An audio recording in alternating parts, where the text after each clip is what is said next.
What's the millennial question? Apparently, millennials as a generation, which is a group of people who were born approximately 1984 and after, are tough to manage. And they're accused of being entitled and narcissistic and self-interested, unfocused, lazy. But entitled is the big one. And because they confound leadership so much, what's happening is leaders are asking the millennials, what do you want? And millennials are saying, we want to work in a place with purpose, love that. We want to make an impact, whatever that means. We want free food and beanbags. And so somebody articulates some sort of purpose, there's lots of free food and there's beanbags, and yet for some reason, they're still not happy.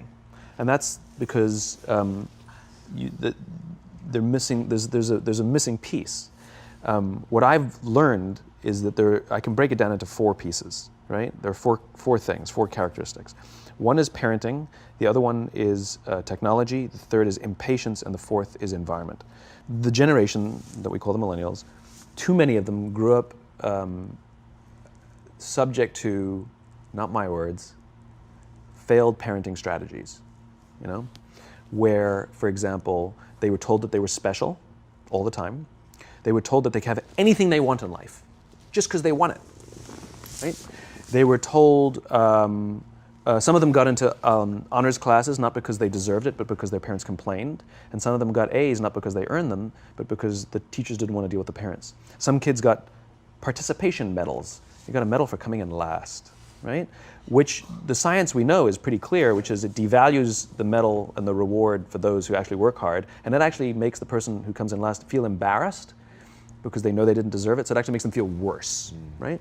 So you take this group of people and they graduate school and they get a job and they're thrust into the real world, and in an instant they find out they're not special, their moms can't get them a promotion, that you get nothing for coming in last, and by the way, you can't just have it because you want it, right? And in an instant, their entire self-image is shattered.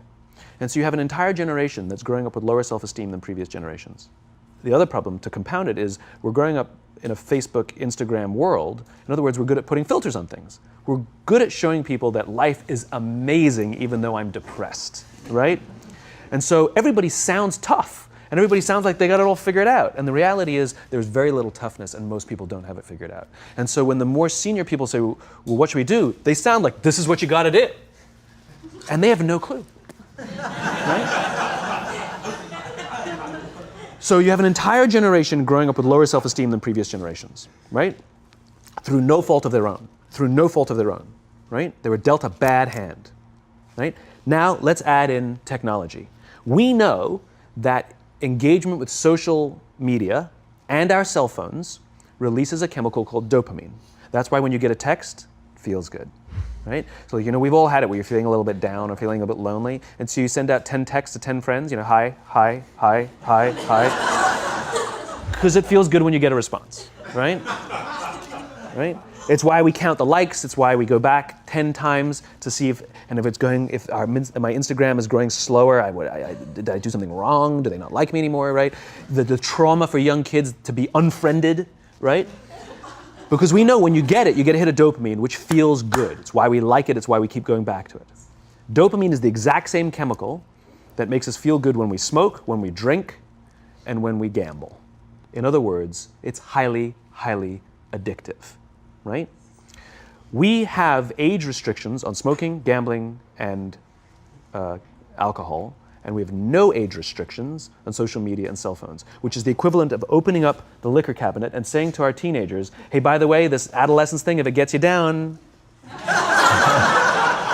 But that's basically what's happening. Right? That's basically what's happening. You have an entire generation that has access to an addictive, numbing chemical called dopamine through social media and cell phones as they're going through the high stress of adolescence. Why is this important?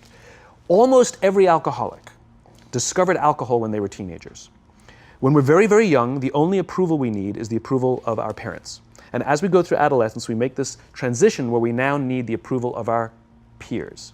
Very frustrating for our parents, very important for us. It allows us to acculturate outside of our immediate families into the broader tribe, right? It's a highly, highly stressful and anxious period of our lives, and we're supposed to learn to rely on our friends.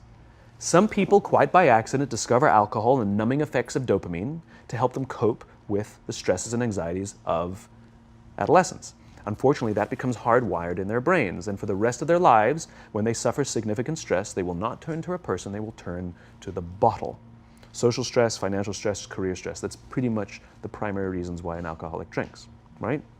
What's happening is, because we're allowing unfettered access to these dopamine-producing devices and media, basically it's becoming hardwired, and what we're seeing is as they grow older, too many kids don't know how to form deep, meaningful relationships.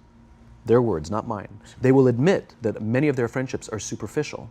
They will admit that their friends, that they don't count on their friends, they don't rely on their friends, they have fun with their friends, but they also know that their friends will cancel on them as something better comes along. Deep, meaningful relationships are not there because they never practice the skill set, and worse, they don't have the coping mechanisms to deal with stress. So when significant stress starts to show up in their lives, they're not turning to a person, they're turning to a device, they're turning to social media, they're turning to these things which offer temporary relief. We know, the science is clear, we know that people who spend more time on Facebook suffer higher rates of depression than people who spend less time on Facebook, right?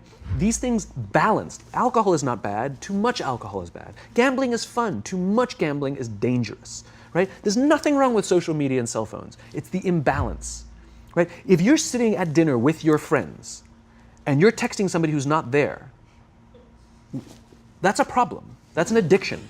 If you're sitting in a meeting with people you're supposed to be listening to and speaking, and you put your phone on the table, face up or face down, I don't care, that sends a subconscious message to the room that you're just not that important to me right now, right? That's what happens. And the fact that you cannot put it away is because you are addicted, right? If you wake up and you check your phone before you say good morning to your girlfriend, boyfriend, or spouse, you have an addiction. And like all addiction, in time, it'll destroy relationships, it'll cost time, and it'll cost money, and it'll make your life worse, right? So you have a generation growing up with lower self-esteem that doesn't have the coping mechanisms to deal with stress, right? Now you add in the sense of impatience, right? They've grown up in a world of instant gratification. You want to buy something, you go on Amazon, it arrives the next day. You want to watch a movie? Log on and watch a movie. You don't check movie times. You want to watch a TV show? Binge. You don't even have to wait week to week to week, right? I know people who skip seasons just so they can binge at the end of the season, right? Instant gratification. You want to go on a date? You don't even have to learn how to be like, hey. You don't even have to learn and practice that skill. You don't have to be the uncomfortable one who says yes when you mean no and says no when you mean no, but yes when you don't have to swipe right. Bang, I'm a stud. Right? You don't have to learn the social coping mechanisms, right? Everything you want, you can have instantaneously. Everything you want, instant gratification, except job satisfaction and strength of relationships. There ain't no app for that. They are slow, meandering, uncomfortable, messy processes. And so I keep meeting these wonderful, fantastic, idealistic, hardworking, smart kids. They've just graduated school. They're in their entry-level job. And I sit down with them and I go, how's it going? They go, I think I'm going to quit. I'm like, why? They're like, I'm not making an impact. I'm like, you've been here 8 months. You know? It's as if they're standing at the foot of a mountain and they have this abstract concept called impact that they want to have in the world, which is the summit. What they don't see is the mountain. I don't care if you go up the mountain quickly or slowly, but there's still a mountain. And so what this young generation needs to learn is patience. That some things that really, really matter, like love, or job fulfillment, joy, love of life, self-confidence, a skill set, any of these things, all of these things take time. Sometimes you can expedite pieces of it, but the overall journey is arduous and long and difficult. And if you don't ask for help and learn that skill set, you will fall off the mountain, or you will, the worst case scenario, and we're already seeing it, the worst case scenario is we're seeing an increase in suicide rates, we're seeing an increase in this generation, we're seeing an increase in accidental deaths due to drug overdoses, we're seeing more and more kids drop out of school or take leaves of absence due to depression, unheard of. This is really bad. The best case scenario, those are all bad cases, right? The best case scenario is you'll have an entire population growing up and going through life and just never really finding joy. They'll never really find deep fulfillment in work or in life. They'll just waft through life and it'll be just, it's fine. How's your job? It's fine. It's the same as yesterday. How's your relationship? It's fine. Like that's the best case scenario, which leads me to the fourth point, which is environment, which is we're taking this amazing group of young, fantastic kids who were just dealt a bad hand. It's no fault of their own. And we put them in corporate environments that care more about the numbers than they do about the kids.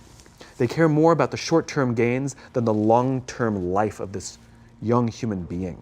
We care more about the year than the lifetime, right? And so we are putting them in corporate environments that aren't helping them build their confidence, that aren't helping them learn the skills of cooperation, that aren't helping them overcome the challenges of a digital world and finding more balance, that isn't helping them overcome the need to have instant gratification and teach them the joys and impact and the fulfillment you get from working hard on something for a long time that cannot be done in a month or even in a year. And so we're thrusting to them in corporate environments, and the worst part about it is they think it's them. They blame themselves. They think it's them who can't deal. And so it makes it all worse. It's not. I'm here to tell them it's not them. It's the corporations, it's the corporate environments, it's the total lack of good leadership in our world today that is making them feel the way they do. They were dealt a bad hand, and I hate to say it, but it's the company's responsibility. Sucks to be you, like we have no choice, right? This is what we got, and I wish that society and their parents did a better job. They didn't. So we're getting them in our companies, and we now have to pick up the slack. We have to work extra hard to figure out the ways that we build their confidence. We have to work extra hard to find ways to teach them the social skills that they're missing out on. There should be no cell phones in conference rooms. None. Zero. And I don't mean the kind of like sitting outside waiting to text. I mean like when you're sitting and waiting for a meeting to start, this is what we all do. We all sit here and wait for the meeting to start. Meeting starting? Okay. And we start the meeting. No, that's not how relationships are formed. Remember we talked about it's the little things? Relationships are formed this way. We're waiting for a meeting to start and we go, how's your dad? I heard he was in the hospital. Oh, he's really good. Thanks for asking. He's actually at home now. Oh, I'm really glad. That was really amazing. I know, it was really scary for a while. That's how you form relationships. Hey, did you ever get that report done? Oh my God, no, I didn't. I'll help you out. Can I help you out with that? Really? That's how trust forms. Trust doesn't form at an event in a day. Even bad times don't form trust immediately. It's the slow, steady consistency. And we have to create mechanisms where we allow for those little innocuous interactions to happen. But when we allow cell phones in conference rooms, we just, okay, have the meeting. And then my favorite is like when there's a cell phone there and you go like this, you go. It rings and you go. I'm not going to answer that. Like, Mr. Magnanimous, you know? When you're out for dinner with your friends, like, I do this with my friends. When we're going out for dinner and we're leaving together, we'll leave our cell phones at home. Who are we calling? Maybe one of us will bring a phone in case we need to call an Uber or take a picture of our meal. That's what I was saying, come on. I'm an idealist, but I'm not insane. You know? Not a heathen. I mean, it looked really good. We'll take one phone. And so it's like an alcoholic. The reason you take the alcohol out of the house is because we cannot trust our willpower. We're just not strong enough. But when you remove the temptation, it actually makes it a lot easier. And so when you just say, don't check your phone, people literally will go like this. And somebody will go to the bathroom, and what's the first thing we do? Grab the phone. Because I wouldn't want to look around the restaurant for a minute and a half, you know? But if you don't have the phone, you just kind of enjoy the world. And that's where ideas happen. The constant engagement is not where you have innovation and ideas. Ideas happen when our minds wander and we go, and you see something, I bet they could do that. That's called innovation, right? But we're taking away all those little moments, right? You should not, and none of us should charge our phones by our beds. We should be charging our phones in the living rooms, right? Remove the temptation. You wake up in the middle of the night because you can't sleep, you won't check your phone, which makes it worse. But if it's in the living room, it's relaxed, it's fine. But it's my alarm clock. buy an alarm clock. They cost $8, right? I'll buy you an alarm.